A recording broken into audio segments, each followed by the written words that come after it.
तो बाज़ार से जब भी मिक्स मिठाई का डब्बा ख़रीदते हैं तो उसके अंदर एक ऐसी मिठाई मौजूद होती है जो खाने में तो सबको बहुत ही डिलीशियस लगती है, लेकिन अक्सर लोगों को ये मालूम नहीं कि इसको बनाना इंतहाई आसान है और घर में मौजूद चीज़ों के साथ आप तैयार कर सकते हैं। जी हाँ, मैं बात कर रही हूँ आटे के पेड़े की, जो कि बहुत ही आसान और मुंह में घुल जाने वाली मिठाई है। बनाते कैसे हैं आइए देखते हैं। बिस्मिल्लाहिर्रहमानिर्रहीम, अस्सलाम वालेकुम and welcome back to my YouTube channel. मैं हूं सिद्रा और आज हम बनाएंगे ज़बरदस्त से आटे के पेड़े सिर्फ 1 कप आटे के साथ, जिसे कॉमनली पिन्नियाँ भी कहते हैं। चलें जी, रेसिपी शुरू कर लेते हैं। अच्छा, पिन्नियों को या आटे के पेड़े को जब हम खाते हैं तो इसके बाहर एक ऐसा चूरा सा होता है, क्रंच होता है, जो कि बहुत ही टेस्टी लगता है। तो उसे हम भूरा या करारे के नाम से जानते हैं और आज हम सबसे पहले उसी को तैयार कर लेते हैं ताकि बाकी काम तो झटपट सिर्फ 5 मिनट का है। तो यहाँ मैंने ले ली है आधा कप चीनी और उसके अंदर 3 से 4 टेबल स्पून पानी ऐड कर दिया। ज़रा इन सब चीज़ों को पिघलने दें, चीनी तकरीबन मेल्ट हो जाए तो इसके अंदर शामिल कर दें 1 टेबल स्पून घी। अच्छा, यहाँ अब थोड़ी सी एहतियात की ज़रूरत है। ये जो भूरा या करारा होता है ना, जैसे ही हम इसकी कुकिंग स्टॉप करते हैं और इसको हवा लगती है, ये फ़ौरन से कड़क होना शुरू हो जाता है। ऐसे में जितनी तेज़ी से और जितने अच्छे तरीके से आप इसको मिक्स कर लेंगे ना, उतना ही फाइन ये चूरा बन जाएगा। लेकिन परेशानी की कोई बात नहीं है, मैं आज आपको हर एक चीज़ का सोल्यूशन दूंगी। तो फ़िलहाल आपने क्या करना है कि घी ऐड करके इसको अच्छे तरीके से ज़रा आधे से 1 मिनट तक पका लेना है।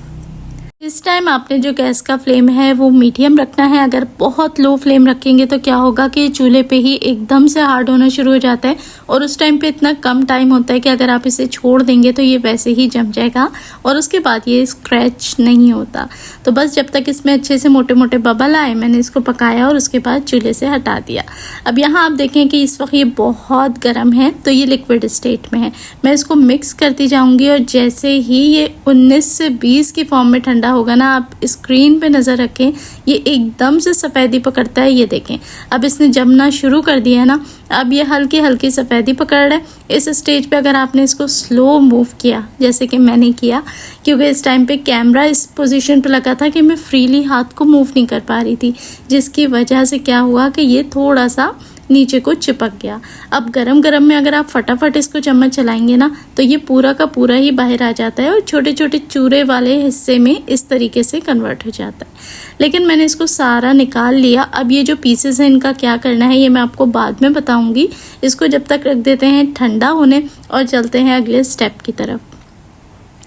तो मैंने आपसे शुरू में कहा कि 1 कप आटे का आप इस्तेमाल करें। मेरा ये जो कप था ये मेजरमेंट में थोड़ा छोटा था, लेकिन अगर स्टैंडर्ड कप की बात की जाए तो ये 200 ग्राम का ही कप है और इतना ही मैंने आटा इस्तेमाल किया है। कप छोटा होने की वजह से मैंने इसमें 2.5 कप ऐड किए हैं, लेकिन वज़न में अगर देखा जाए तो ये 1 कप के ही बराबर है, जो कि 200 ग्राम है। अच्छा, यहाँ पर आटा कोई भी इस्तेमाल कर सकते हैं, चक्की का आटा भी ले सकते हैं, सफ़ेद आटा, फाइन आटा, जो भी आपके घर में आता है उसको आप इस्तेमाल कर सकते हैं। हमने क्या करना है, एक सादे पैन के अंदर आटे की भुनाई शुरू कर देनी है और बहुत ही लो फ्लेम रखना है कि आटा एकदम से कलर ना पकड़ ले, जल ना जाए या फिर एकदम से ब्राउन ना हो जाए। ज़रा सा 1 से 1.5 मिनट ही भूनेंगे कि इसमें हल्की हल्की खुशबू आना शुरू हो जाएगी। उस स्टेज पे क्या करना है, यहाँ देखिए मेरे पास जो घी मौजूद है वो तकरीबन आधा कप के जितना घी है जो इसमें पूरा जाएगा। लेकिन हमने इसमें पूरा इकट्ठा ऐड नहीं करना, 1-1, 2-2 चम्मच करके ऐड करते जाएं, साथ साथ उसको मिक्स करते जाएं और मिक्स करने के साथ साथ इसकी भुनाई भी करते जाएं। बस ये इसी तरीके से चलता रहेगा कि हम इसमें घी ऐड करते रहेंगे 1-1, 2-2 चम्मच करके, जब तक कि तकरीबन आधा कप के जितना घी इसमें मुकम्मल तौर पे चला ना जाए। और साथ ही साथ आपने मिक्सिंग करते रहना है ताकि इसकी अच्छी सी भुनाई होती रहे। अगर आप आंच को बहुत तेज़ कर देंगे तो आटा एकदम से कलर पकड़ेगा और जल जाएगा और उसके अंदर एक कड़वाहट आ जाएगी।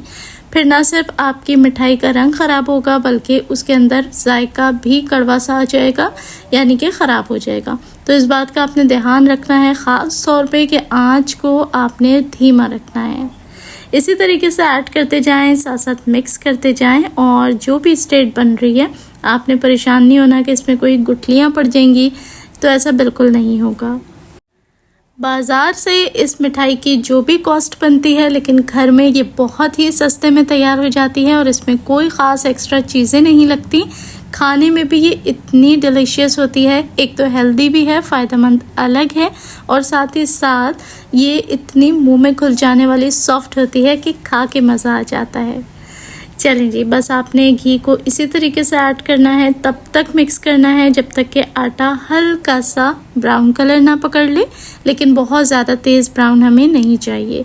साथ ही साथ आटे में से एक बहुत ही सूंधी सी खुशबू आ जानी चाहिए, बस यही वो निशानी होगी कि आटा मुकम्मल तौर पे भुन चुका है।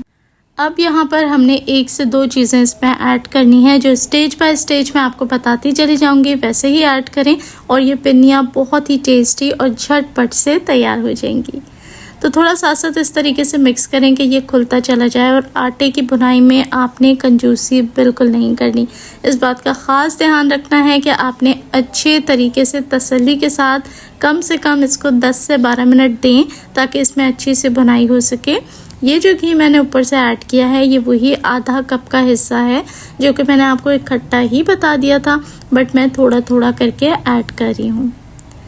अगर आप इकट्ठा सारा घी ऐड कर देंगे तो उससे आटे के अंदर नमी आ जाएगी, जिसकी वजह से आटे की जो बुनाई है वो बिल्कुल भी अच्छे तरीके से नहीं होगी, और हमें हर हाल में इसकी बुनाई अच्छे से करनी है। मैं बार बार इस चीज़ के ऊपर इसलिए ज़ोर दे रही हूँ क्योंकि हमें आटे का कच्चापन भी ख़त्म करना है, और आटे को बहुत ही सेफ साइड भूनना है कि इसके अंदर ज़्यादा कलर डार्क ना हो जाए या फिर ये जल ना जाए।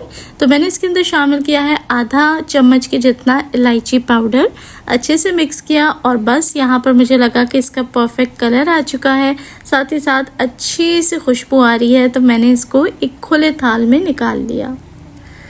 अब देखें, इस वक्त ये मिक्सचर इतना गर्म है और अभी हम इसको हाथ नहीं लगा सकते। यहाँ आप देखें कि पैन बिल्कुल साफ़ है, ना कहीं से आटा नीचे लगा और ना ही कहीं पैन में आटा चिपका। इसका मतलब है कि बुनाई बिल्कुल परफेक्ट हुई है। अब आपने क्या करना है, इसके अंदर बग़ैर खोए के, अगर खोए वाला फ्लेवर लेकर आना है जैसे कि हलवाई की दुकान की पिन्नियों में होता है, तो आपने इसके अंदर शामिल करना है मिल्क पाउडर। कोई सा भी मिल्क पाउडर आप इस्तेमाल कर सकते हैं, और मिल्क पाउडर मैंने लिया है तकरीबन 1/3 कप, और अच्छे तरीके से गरम गरम आटे के अंदर ही आपने मिल्क पाउडर के साथ इसकी मिक्सिंग कर देनी है। इससे क्या होगा कि मिल्क पाउडर जो है वो आटे के अंदर अच्छे से मिक्स हो जाएगा, और अब हम इसको छोड़ देंगे कि ये रूम टेम्परेचर पे आ जाए। उधर हमारा भूरा भी ठंडा हो चुका था, तो भूरे को मिक्सी जार में डाल के मैंने फाइन पाउडर बना लिया है, और अब भूरे के अंदर से सारी गुठलियाँ ख़त्म हो चुकी हैं। दूसरी तरफ यहाँ पर जो आटा है वो अब इस काबिल हो चुका है कि हम उसे हाथ लगा सकें। तेज़ गरम में आपने इसको हाथ नहीं लगाना, क्योंकि इस तरीके से हम लड्डू नहीं बना पाएंगे। तो बिल्कुल एंड में आपने इसके अंदर शामिल करनी है आधा कप के जितनी पाउडर्ड शुगर। घर की नॉर्मल चीनी को पीस के शामिल कर सकते हैं, और उसके बाद आपने अच्छे तरीके से इस चीनी को जो है ना वो पूरे आटे के अंदर मिक्स करना है। तो क्या होता है कि बहुत सारे लोग इस स्टेज पे भूरा मिक्स करते हैं और बहुत सारे लोग इस स्टेज पे पाउडर्ड शुगर का इस्तेमाल करते हैं। मैंने इसके अंदर पाउडर शुगर का इस्तेमाल इसलिए किया है कि उसको सभी लोगों के लिए मैनेज करना आसान होगा। चाशनी बना के मैंने इसलिए ऐड नहीं की क्योंकि वो एक लंबा झंझट बन जाता है, तो पाउडर्ड शुगर के साथ भी इसमें जायका बहुत ही ज़बरदस्त आता है। अब देखें, हमने यहाँ पर चेक करना है कि इसकी बाइंडिंग आ रही है या नहीं। तो बाइंडिंग तो आ रही है, लेकिन इतनी मजबूत नहीं आ रही कि हम लड्डुओं को रख सकें और उसके बाद वो टिके रहें। तो यहाँ पर अब आपने क्या करना है कि 2 टीस्पून के जितना मिल्क ऐड कर देना है, और ये जो दूध आपने ऐड किया है इसके बाद आपने इस तरीके से फटाफट मिक्स करना है, और दोनों हथेलियों में लेके अच्छे से इसको मसलना है, ताकि कहीं पे भी दूध की वजह से अगर कोई गट्ठा सा बन रहा है तो वो वापस पाउडर स्टेट में आ जाए। अब दोबारा से चेक कर लेते हैं कि इसके अंदर बाइंडिंग अगर आ गई है तो बस अब हमने कुछ नहीं करना, यहाँ सारा काम मुकम्मल हो चुका है। 10 मिनट के अंदर ये मज़ेदार से लड्डू तैयार हैं। तो हाथों में लेके एक बॉल सी बना लें, और ये हमारे मज़ेदार से आटे के लड्डू तैयार हैं। अब आप देखें कि ये कितनी बजट फ्रेंडली रेसिपी है कि घर के अंदर मौजूद चीज़ों के साथ ही हमने इसको बना के तैयार कर लिया। बाज़ार में बहुत एक्सपेंसिव मिलते हैं और यकीन करें ये खाने में इतने शदीद मज़े के थे कि थोड़ा सा भी तोड़ के आप मुंह में लें और वो ऐसे मक्खन की तरह घुल जाते हैं कि खाने का मज़ा आ जाता है। तो देखिए मैंने सारे लड्डू सिर्फ 1 कप आटे से ढेर सारे तैयार कर लिए हैं। लेकिन अब हमने क्या करना है, लड्डुओं को इस तरीके से कोट करना है भूरे के अंदर। इससे क्या होगा कि जो हमारे लड्डू हैं उनके अंदर एक खाते हुए एक क्रंच सा पैदा हो जाएगा, एक दाना सा आएगा मुंह में जो कि बहुत ही टेस्टी लगेगा। और इसके साथ आपको ना किसी खोए को ऐड करने की ज़रूरत है, ना किसी और कोटिंग की ज़रूरत है। तो ये ज़बरदस्त से लड्डू ज़रूर ट्राई करें और अपना फीडबैक मेरे साथ शेयर करें कि आपको रेसिपी कैसी लगी। अच्छी लगी हो तो लाइक शेयर करके सब्सक्राइब करें। देखने वाले सभी लोगों का बेहद शुक्रिया।